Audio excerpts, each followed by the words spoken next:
Hey everyone, before I get started, I want to again apologize. I know I don't apologize for a whole lot these days, but I do want to apologize. I'm about ready to get to responding to comments made on my last couple videos. So I want to say that depression had really gotten the better of me. Wow. Okay. All right, this is my 10-month follow-up. Also would be like 44 weeks. And I had been at 169 since, let's see here. It seems like, hold on. Oh no, here comes the cat. Miley the Wonder Cat. Yep. So on my birthday, September 30th, I weighed 170 and a half, and the next week I weighed 169 and a half. And then the next week I weighed 168, and then back up to 169 because I had gotten really sick, really sick. And so I bounced back up to like 171 after being sick, and that just wreaked havoc, I think, on my body. And it took me until November 25th that was the last time I was 168 and a half. And then finally, this month, December, the last 2 weeks, I finally broke that stall. And so the first week, last week of November, first week of December, I lost 2.5 pounds. And I was shocked. And then last week I lost a pound, well, 0.8, but so all told in the last 2 weeks I've lost 3.5 pounds on a monthly basis. So my surgery was on the 5th of the month in February of this year, so February 5th 2018, and December 5th, let's see, I lost 2.5 pounds from November 5th to December 5th. So as of this last Sunday, I lost 65 pounds total. Sorry, Miley, this is not your video. So, Miley the Wonder Cat's rubbing on my hand that's holding the camera. So no, this is not your video. No. So, boy, that's one persistent cat. Anyways, I had my surgery February 5th, 2018. My highest weight was 230. I'm 5'1.5" And on the day of surgery, I weighed 215 and a half, I think. And since surgery, so this is 10 months, I've lost 52.5 pounds, and overall I've lost 65 pounds. The other thing that I wanted to share with you that was really interesting was my measurements. So a very interesting thing happened. Do I have it written down somewhere? Yeah, here we go. So the last 3 months, I'm gonna smack my cat a lot, just ignore me. The last 4 months, I've only lost like 5 pounds, maybe 7 now. But what I wanted to say is, I have some stats here that I wanted to talk about, is from the day that I had my orientation, which was October 5th, 2017, and I weighed 230 on that day. From then until, let's see, February 18th, so about 2 weeks post-op, I had lost 30 pounds at that point. And it was a total of 4 months from pre-op starting to 2 weeks post-op. And I lost a total of 16 inches. And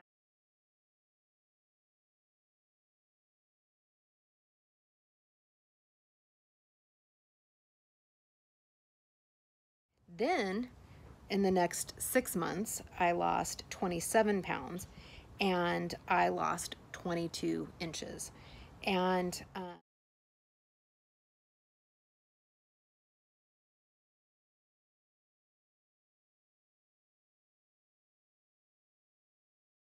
So that gave me a total from pre-op to that point of 38.5 inches. But here's what's interesting. So what's weird is in the course of 3 months, I only lost 5 pounds.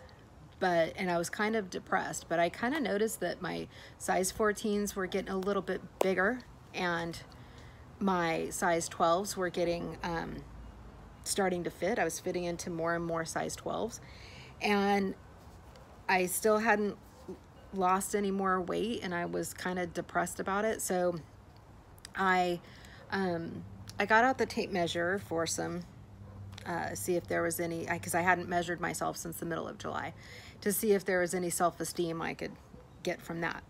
And I was shocked. I had heard of this, but I thought, there is no way that this could be true. No way at all. Protein coffee. That you could lose inches without losing weight. Like, how can you do that? That just doesn't, I haven't been able to reconcile that in my brain, but turns out it's true. So during the 3 months that I only lost 5 pounds, that's it, I lost 11 inches. Now keep in mind, the 6 months prior to that, I lost almost 30 pounds and I lost 22 inches. So 5 pounds and I lost 11 inches, like half of what I lost in 30 pounds.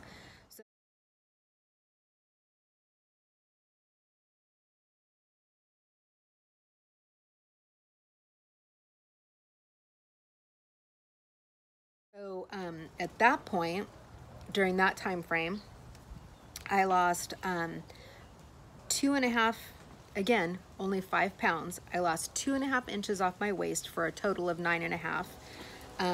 I lost another 1.5 inches off my bust for a total of 7.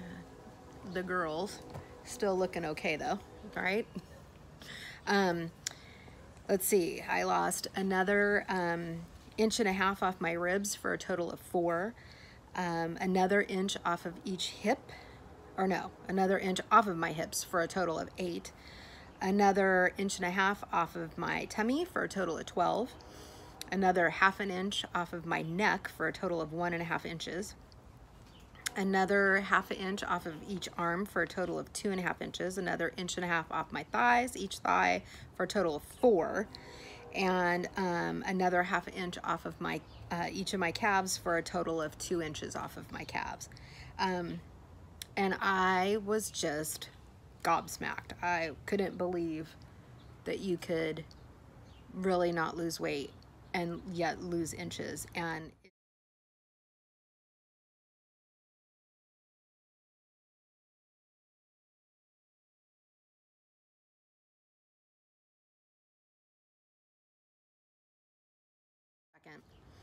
this shirt right here, believe it or not, it's a medium. And it's a medium not from the Fat Girl store. No. It's a medium from a trendy little boutique called Charming Charlie's. I've never been there before. And last weekend, my best friend took me and I got this shirt for like $5 on clearance. And it's a medium.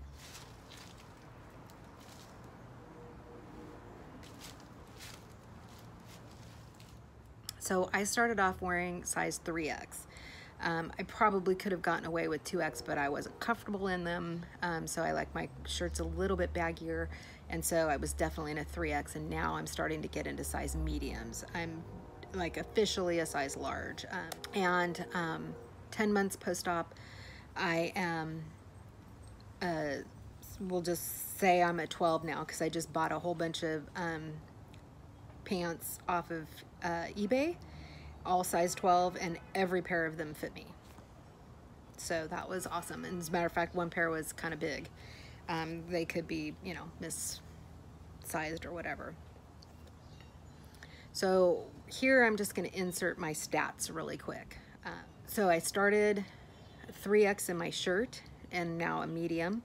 I started off a size 24 in pants, 22, 24 in pants. I'm now a size 12. I want to remind everybody, or tell you if you haven't watched my videos before, that this surgery is not going to solve all your problems.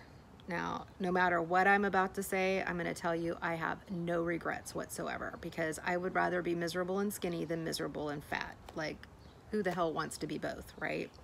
So mainly I'm healthier, I'm going to live longer, I physically feel better. But mentally I've suffered a little bit, which is why I haven't been commenting, which I very much appreciate the comments. Please, everybody, have a chit chat. I promise I'm going to start getting to them now that I've been on Zoloft for 2 weeks. So I had a nervous breakdown a couple of weeks ago, and I'd been crying for a couple of weeks at that point. And I called my primary, actually I emailed her, and to ask for a refill on my Xanax, and she said no, new changes to DOJ, can't do that. And then I called my therapist and she doesn't work there anymore. So I had to go do an intake with the whole new, actually for the first time with the psychiatrist. And after crying during the whole visit, he prescribed me Zoloft, a daily stuff. And I was pretty upset about that. But as it turns out, 2 weeks later, now that I've been on it for 2 weeks, because he said it would take a couple weeks for it to really like take effect. Even though a lot of the times I kind of just feel like, whatever. Like I just feel like I don't care. I don't care about anything. I really don't. And I kind of feel a little bit depressed on this drug. But at the same time, someone reminded me, it sounds like I was, along with having PTSD from all the abuse and clearly an anxiety disorder, but also manic depressive. And I guess that's called bipolar too, I don't know, but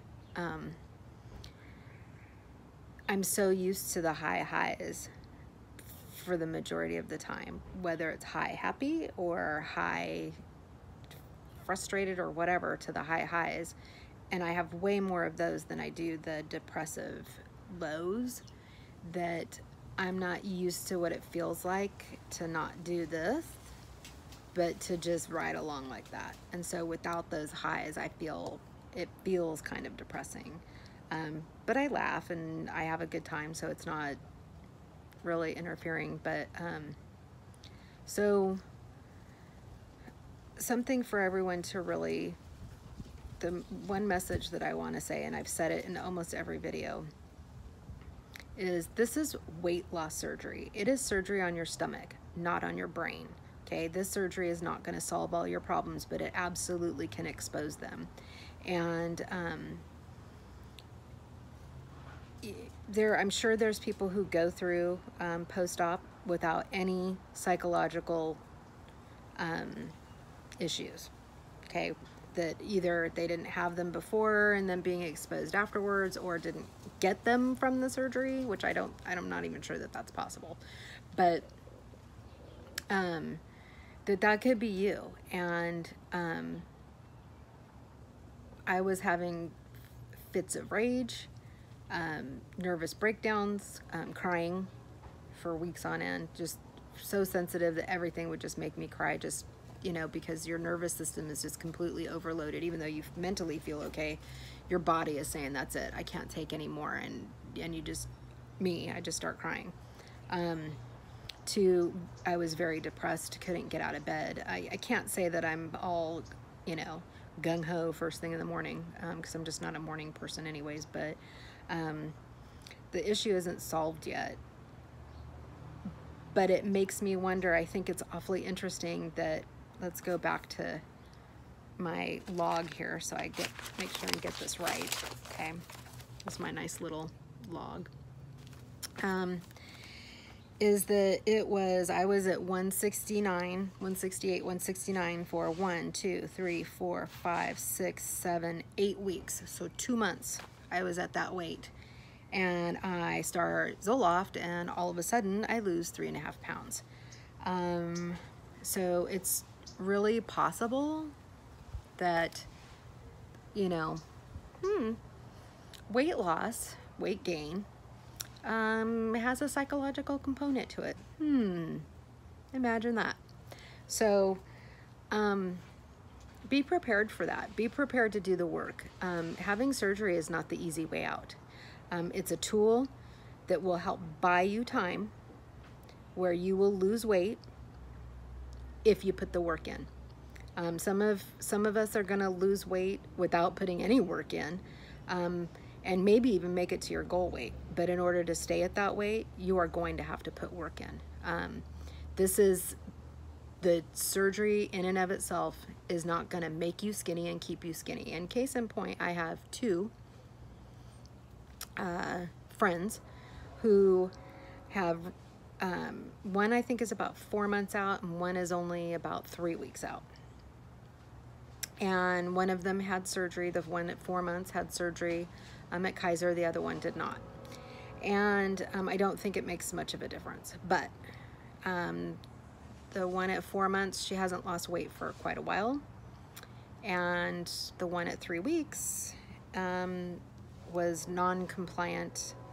I don't want to say non-compliant, but you know I'm talking to you if you're watching this video. You better put that fucking shit down.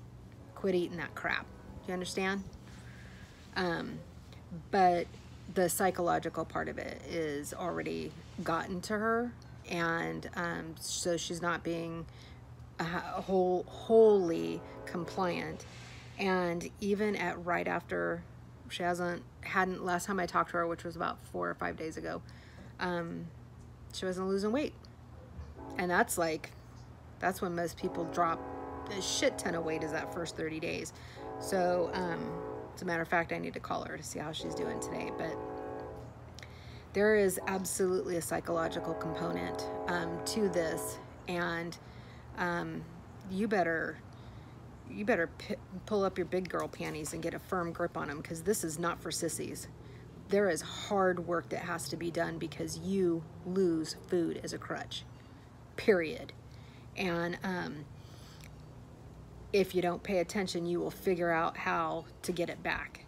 And that comes with either not losing the weight or gaining it back. And so that is my message to you. This is not the easy way out. It's a tool that will help you, and it will work if you work it. And that means all of it, not just being compliant with your diet, but also being compliant with water intake, being compliant with vitamin intake, being compliant with exercise, being compliant with your psychological care, period, and your emotional care. It takes a village, and it takes all of those components to be completely successful. Some areas are going to require more care than others and more effort than others, but all areas are necessary for long-term success, because they don't measure success by how quickly you get to your goal weight, or even if you get to your goal weight.